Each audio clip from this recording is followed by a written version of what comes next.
اور ہر نبی کو اللہ نے معراج عطا فرمائی. شروع میں نے کہا معراج صرف رسول اللہ صلی اللہ علیہ وسلم کا معجزہ، لیکن دوسرے انداز میں آپ دیکھیں تو ہر نبی کو معراج ہوئی، ہر نبی کو بلندی ملی، ہر نبی کو عروج ملا، لیکن اس کا انداز مختلف تھا. آدم علیہ السلام کو تب معراج ملی جب وہ آسمان سے دنیا پر تشریف لائے. حضرت نوح علیہ السلام کو تب معراج نصیب ہوئی جب وہ کشتی میں سوار تھے. حضرت ابراہیم علیہ السلام کو تب معراج نصیب ہوئی جب وہ آتش نمرود میں تھے. حضرت یوسف علیہ السلام کو تب معراج نصیب ہوئی جب وہ کنویں میں تھے، پھر اللہ نے اٹھایا. حضرت یونس علیہ السلام کو تب معراج نصیب ہوئی جب وہ مچھلی کے پیٹ میں تھے. حضرت موسیٰ علیہ السلام کو کوہ طور پر معراج نصیب ہوئی. حضرت عیسیٰ علیہ السلام کو ماں کی گود میں معراج نصیب ہوئی، اور رسول اللہ صلی اللہ علیہ وسلم کو اللہ پاک نے عرش عظیم پر معراج نصیب فرمائی. یہ رسول اللہ صلی اللہ علیہ وسلم کے معراج ہے. اور پھر اس معراج کا ایک پہلو یہ بھی دیکھیے، ایک مقام ایسا آیا نوری مخلوق کا سردار پیچھے ہٹ گیا، رک گیا اور کہنے لگا آگے اگر میں گیا میرے پر جل جائیں گے. اس مقام پر خدا تھا یا خدا کا مصطفیٰ تھا، جس کو قرآن نے کہا ما زاغ البصر وما طغى وما ينطق عن الهوى. اللہ فرما رہے ہیں کہ وہ دیکھتا ہی رہا کہ آنکھ جھپکنا ہی بھول گیا. ایسا بیدار رسول اللہ صلی اللہ علیہ وسلم کو نصیب ہوا کہ آنکھ جھپکی نہیں. ما زاغ البصر وما طغى. اور یوں سمجھیے کہ ایسی معراج اللہ پاک نے نصیب فرمائی کہ اس رات کو شب معراج کہا گیا. اور یہ رات ایسی فضیلت والی ہے، یہ رات ایسی فضیلت والی ہے کہ اس رات میزبان خدا تھا اور مہمان مصطفیٰ تھا. خدا اپنی خدائی میں بے مثال اور مصطفیٰ اپنی مصطفی میں بے مثال.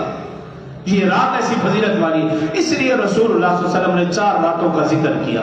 فرمایا 4 راتیں میری زندگی میں بڑی فضیلت والی ہیں. فرمایا پہلی رات ہجرت والی، جس رات رسول اللہ صلی اللہ علیہ وسلم نے مکہ سے مدینہ ہجرت فرمائی. دوسرے نمبر پر فرمایا شب قدر 27ویں شب. تیسری رات فرمایا شب قدر 15 شعبان المعظم کی رات. اور چوتھے نمبر پر فرمایا شب معراج. یہ رات انتہائی فضیلت والی. اور مومنین کے لیے کیا فرمایا؟ الصلاۃ معراج المومن، کہ مومن کی معراج وہ نماز میں ہے، مومن کی بلندی نماز میں ہے. حی علی الصلاۃ، مومن کی کامیابی نماز میں ہے. اگر میری اور آپ کی رات اور میرا اور آپ کا دن 5 روزانہ نمازیں پوری ہیں تو ہر رات شب معراج ہے. ہر دن مجھے اور آپ کو اللہ معراج نصیب فرما رہے ہیں. جس دن مجھے اور آپ کو نماز نصیب نہ ہو، سمجھ لیجئے اب ہمارے لیے عروج نہیں، زوال ہے. اب زوال ہی زوال ہے، کیونکہ ہم نے کامیابی کا راستہ چھوڑ دیا. 5 وقت محسن پکار کر کے حی علی الصلاۃ، اور کامیابی کی طرف، کامیابی نہیں سیکھ رہے ہیں.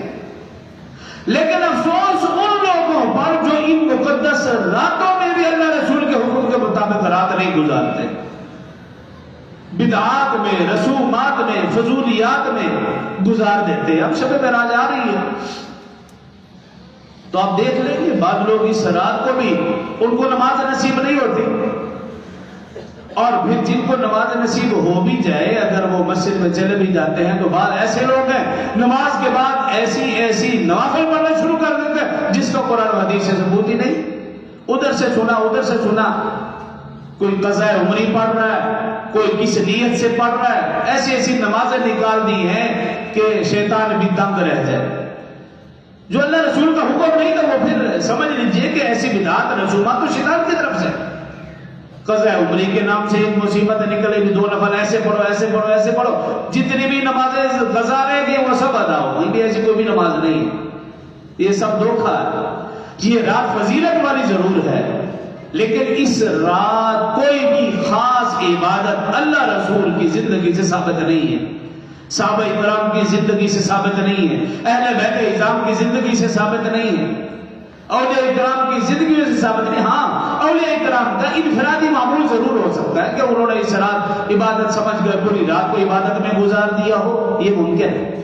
تو آپ کو کس نے روکا ہے؟ یہ پوری رات آپ عبادت میں گزاریں، عشاء کی نماز پڑھیں، عشاء کے بعد کچھ دیر آرام کر لیں اور اس کے بعد پھر اٹھ جائیں، قرآن کی تلاوت میں لگ جائیں، تہجد کا وقت آ جائے تہجد کی نماز پڑھ لیں، تہجد کے ساتھ ساتھ 2 رکعت صلاۃ التوبہ کے پڑھ لیں، 2 رکعت صلاۃ الحاجہ کے پڑھ لیں، 2 رکعت صلاۃ الشکر کے پڑھ لیں، جتنے نفل پڑھ سکتے پڑھیں۔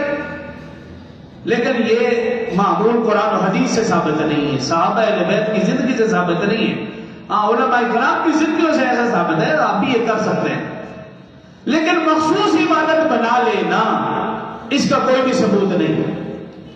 ایک بھی ہے کہ نماز کا آج سے ہی نیت کر لے، اور دوسری بات